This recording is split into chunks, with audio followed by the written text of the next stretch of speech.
¿Qué tal amigos de Geek Tools? Esperando que se encuentren muy bien, les agradezco que continúen en este curso de Linux. Hoy vamos a aprender sobre la historia de Linux, algunos datos importantes. Comenzaremos a revisar lo importante de Linux, cómo ha ido trascendiendo durante estos años. Adicionalmente, iniciaremos con los primeros comandos básicos en el intérprete de esta misma, es decir, la terminal. Así que sin más, comencemos. Lo primero que quiero hacer antes de entrar en tecnicismos, antes de llevar más allá de la parte técnica el curso, vamos a revisar qué es un sistema operativo. Seguramente has utilizado desde siempre los sistemas operativos, quizá de una forma que no te habías dado cuenta, o si estás viendo este curso de Linux es porque tienes los fundamentos sobre qué es un sistema operativo, pero lo planteamos de esta forma. El sistema operativo es el que va a actuar como intermediario entre el hardware de una computadora. El hardware de una computadora es la parte física, por ejemplo, el CPU, la RAM, las memorias, el disco, el mouse, es decir, todo aquello que se puede, digámoslo, tocar, es decir, la parte física, la parte que va a enlazar estos componentes. Y por otra parte, el software es todo aquello que no podemos a simple vista tocarlo. Si lo estamos viendo de esta forma coloquial, son todos los programas informáticos, como por ejemplo Word, el navegador, Internet Explorer, Edge, Google Chrome, etcétera. ¿Cuál es la función de este sistema operativo? La función es gestionar todos estos recursos del sistema. Estos mismos elementos que se han mencionado, la CPU, la memoria RAM, los dispositivos de entrada y salida, es decir, los periféricos. Adicionalmente, proporciona una interfaz para que los usuarios puedan interactuar. Estos usuarios me refiero a el público en general. Y no siempre ha sido así. Si nos retomamos desde inicios de los tiempos de la informática, ¿qué pasaba con estos sistemas operativos? Por ejemplo, el MS-2, las primeras versiones de Mac o de Linux. Lo único que se tenía a la vista era una terminal que en ese momento se conocía como un intérprete de comandos. Es decir, a través de esta misma se desarrollan o se envían instrucciones que interactúan con el hardware y el software. Es decir, entonces el sistema operativo de forma muy general es el que va a actuar como intermediario para que podamos controlar tanto la parte lógica de este sistema como la parte física para un propósito muy específico. Te muestro tres sistemas operativos.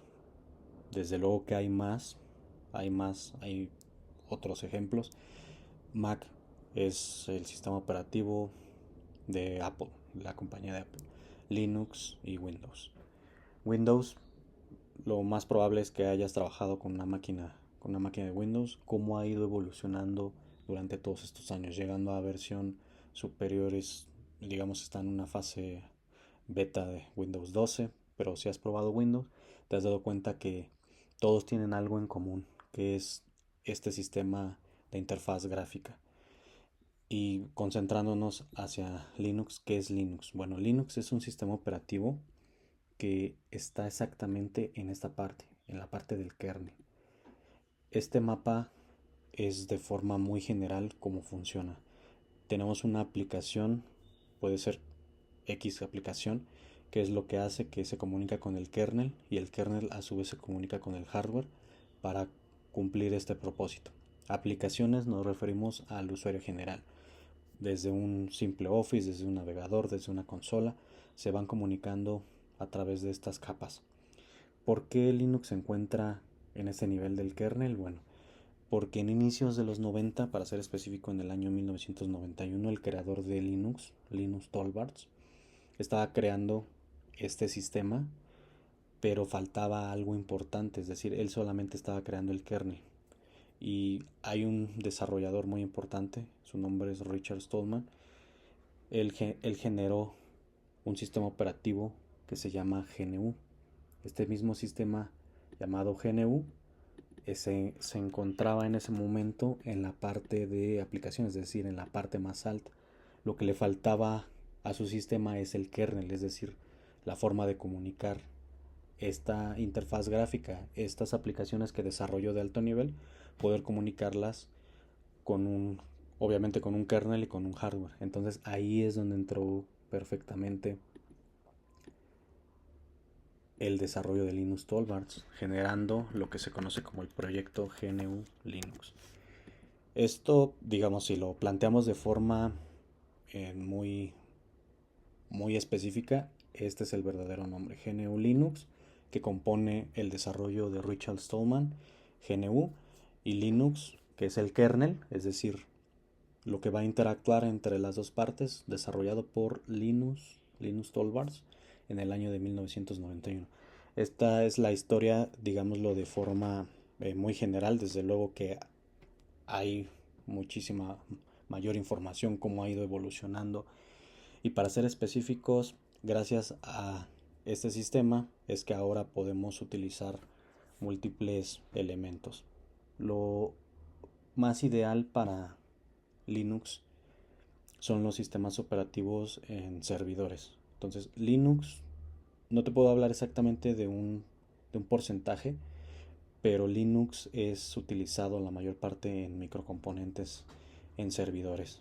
Si tú eres desarrollador, posiblemente has trabajado en Windows, has trabajado quizá en Linux, pero tiene un propósito muy específico, que es la filosofía del software libre. Software libre no se entienda por aplicaciones o software gratuito. Esto es simplemente más allá, es decir, va más allá de las licencias. Un software libre tienes en la mayoría de los casos la posibilidad de redistribuirlo, de modificar su código fuente, de observar el código fuente. Por ejemplo, si vemos hacia Windows no es posible que lo puedas modificar, ni siquiera es posible que puedas visualizar su código fuente. Entonces esto se le conoce como código cerrado.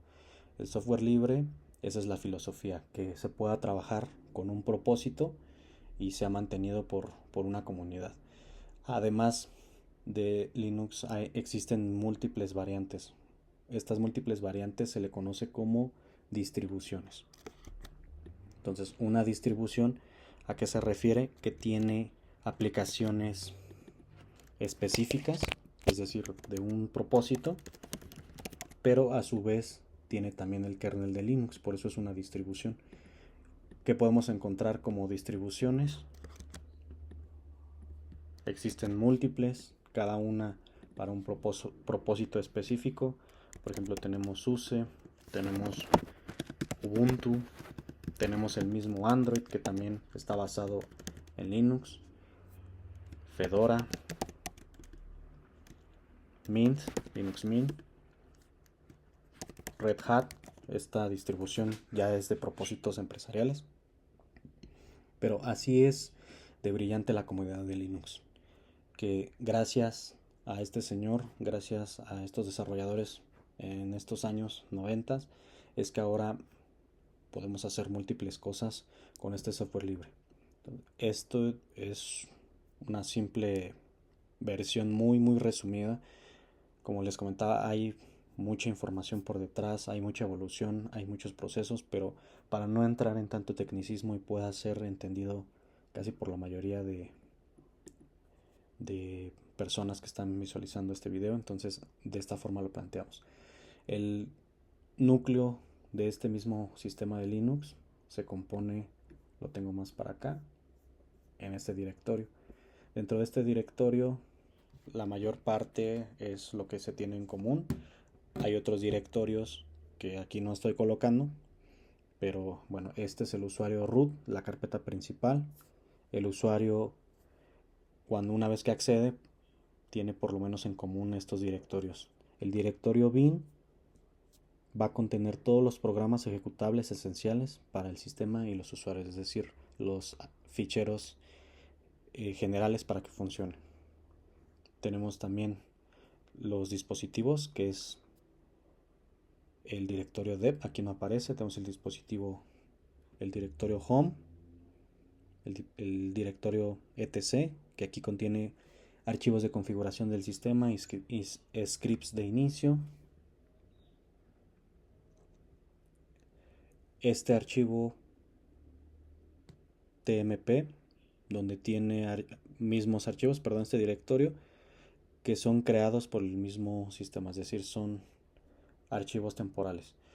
Todo esto lo vamos a estar abordando en el curso, nos vamos a estar metiendo a diferentes carpetas, pero ahora lo más importante es que te quedes con esta breve introducción de Linux. Si te perdiste el capítulo anterior, se instaló una máquina virtual. Yo estoy trabajando actualmente con el sistema operativo de Mac, para ser específico la versión Ventura, es una Mac M1, pero tengo lista ya la máquina virtual. Si no sabes cómo instalarla, te recomiendo que puedas ver el primer video, si es que tienes una Mac. De lo contrario, si tienes Windows y quieres trabajar con Ubuntu, posiblemente puedas instalar VirtualBox y generar tu máquina con Linux. Si tú ya tienes Linux nativamente, bueno, puedes continuar con el video. Voy a entrar a mi interfaz gráfica, es decir, ya mi sistema operativo de Linux Ubuntu. Estoy yo utilizando la versión 22, dado que la versión 24 por el momento no deseo instalarla, ya se liberó en el mes de abril. Tú puedes trabajar con cualquier versión de, de Linux. Cabe mencionar que en este curso trabajaremos con Ubuntu, pero bien puedes utilizar Linux Mint, puedes utilizar Kubuntu, puedes utilizar alguna otra distribución de Linux. El intérprete de comandos es en lo que se va a concentrar este curso, es decir, en el script, en los archivos bash, etc. Así que, bien, al entrar a nuestra terminal, lo primero que observamos es el nombre de la máquina, el nombre del usuario.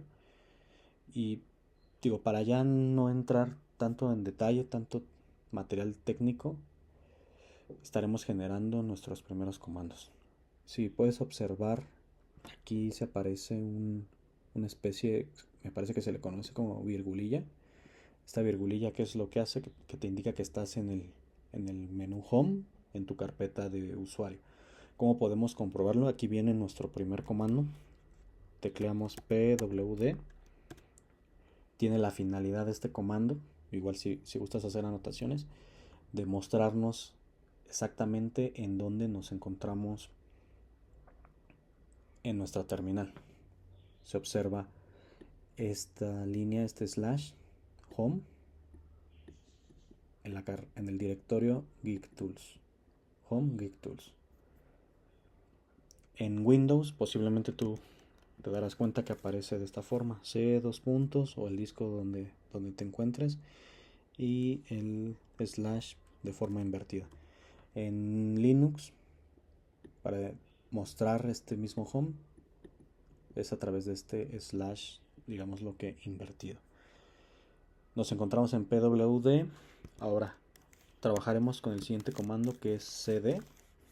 Este comando cd hace mención a change directory, es decir, cámbiame de directorio.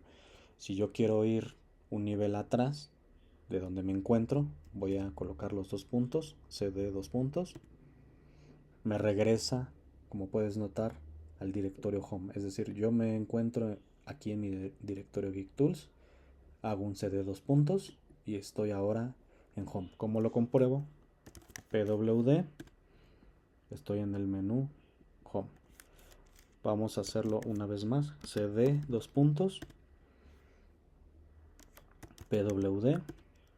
Nos encontramos en el directorio raíz, es decir, es lo más que nos podemos aproximar hacia en la navegación. Entonces, como puedes notar, se aparece solamente el slash, es decir, que ya estamos a nivel raíz de la computadora. El siguiente comando que ejecutamos es clear, para borrar la pantalla. Ahora, aquí está en donde me encuentro, es en este slash, es decir, en lo más atrás posible de este disco. ¿Cómo puedo observar lo que tengo en este momento? Para ello utilizaremos ls, que es del comando list. Entramos. Puedes notar que aparecen múltiples directorios, por ejemplo bin, cdroom, etc, lib, media, opt. Estos directorios son los que hacen que funcione de manera correcta este sistema operativo. El que más estaremos utilizando desde luego es Home, porque ya modificar los archivos de arranque, por ejemplo en el boot, necesitaremos ya tener conocimientos específicos para hacer eso. Digo, no es el propósito del curso. El propósito del curso es manejar la terminal, hacer algunos scripts con bash, etcétera. Así que este es el primer comando que estamos utilizando para reflejar todos estos ficheros. ¿De qué forma se componen en Linux? Como puedes notar, han sido instrucciones muy claras: pwd, cd, ls hasta ahora. Pero en Linux también tenemos lo que se conoce como argumentos. Es decir, además del comando principal, le voy a pasar como argumento un atributo, que este atributo me va a permitir, digamos, darle una funcionalidad adicional al comando. ¿A qué me refiero? Por ejemplo, si yo utilizo ls -a, ls -l, a primera vista notas este "-l" que está haciendo, que me está mostrando en esta parte lo que se conoce como permisos. Estos permisos es del directorio, me está mostrando el espacio en donde se encuentra, la fecha en que ha sido creado, etcétera. Entonces, esta primera parte es el comando principal y la segunda parte son los argumentos. Lo voy a poner para que se vea mejor, así. Son los argumentos. Además de estos comandos, posiblemente puedas preguntarte: ¿es necesario aprenderme todos los argumentos, todos los comandos? La respuesta es no. Tenemos un comando muy especial que se llama man. Este man se refiere hacia el manual, es decir, que por este comando ls nos muestra los posibles argumentos que se pueden enviar, ¿no? Por ejemplo, -d para que te muestre los directorios ellos mismos sin el contenido. Va a depender qué es lo que quieras hacer. Digo, están todos estos argumentos, pero desde luego que no se utilizan todos, es decir, solamente cierta parte. Por ejemplo, si yo utilizo este comando, ¿qué es lo que va a hacer? Que me va a mostrar el disco, me va a mostrar lo que se está usando, el directorio, etcétera. Digo, obviamente no hemos visto hasta ahora nada de esto, ¿no? El comando de disk free. Este "-h" es para que se muestre en una versión, digamos que humana. Y hacia dónde me estoy enfocando, hacia el home. Esto solamente es una breve demostración. Para concluir, voy a acceder a mi carpeta personal. Me voy a posicionar en las descargas. Entonces, vamos a hacer un breve recuento. Estamos en el menú Home. Me voy a meter hacia Home. Entonces, si deseas no completar todo el directorio, puedes colocar la primera letra y te va a dar opciones. Si en el caso que tuviera otro directorio con la letra H, me va a mostrar las posibles. Entro, ya estoy en Home. Vuelvo a listar. Estoy aquí en Geek, que es mi usuario. Vuelvo a poner Tab, me autocompleta el Geek Tools, Enter. Ahora sí, pongo ls, tengo estos posibles documentos. Vamos a acceder, cd,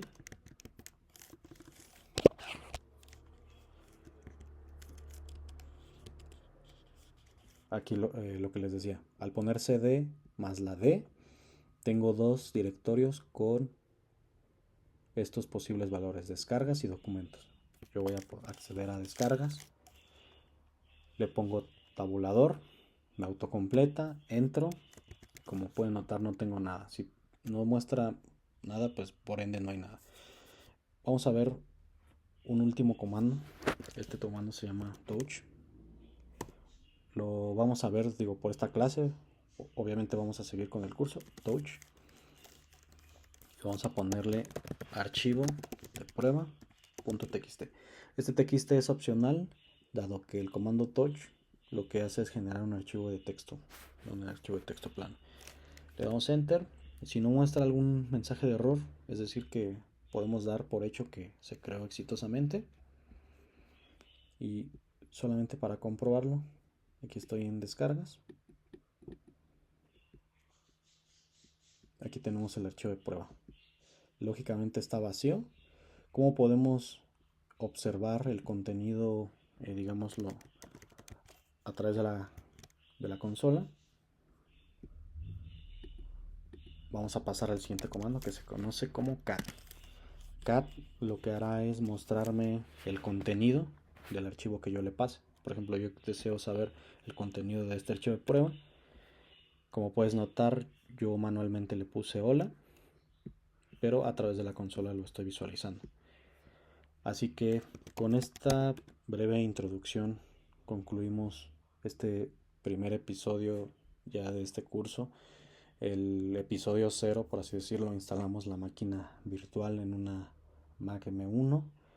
Si no la tienes, posiblemente te sirva algún tutorial en internet para instalarlo en Windows. Si tú ya tienes directo Linux, te solicito si es posible que continúes viendo el curso. En los próximos capítulos estaremos utilizando otros comandos, estaremos practicando hasta llegar a un nivel más avanzado de script bash, de bash script con Linux. Desde luego que ha sido solo una introducción breve para no enredar tanto estos videos, y principalmente si tienes alguna otra observación te pido de favor que la dejes en los comentarios. Si te quedaste hasta el final del video, muchas gracias. Este canal nace a partir de este propósito: compartir todo sobre ingeniería en sistemas computacionales, pero no tanto desde un punto técnico, sino lo que me ha servido a mí en la experiencia laboral, es decir, algunos consejos, algunas herramientas que he utilizado. Por lo tanto, te agradezco mucho y esperemos que continúes con los demás videos. Gracias por la atención y nos vemos en la próxima para continuar con estos videos de Linux. Hasta luego.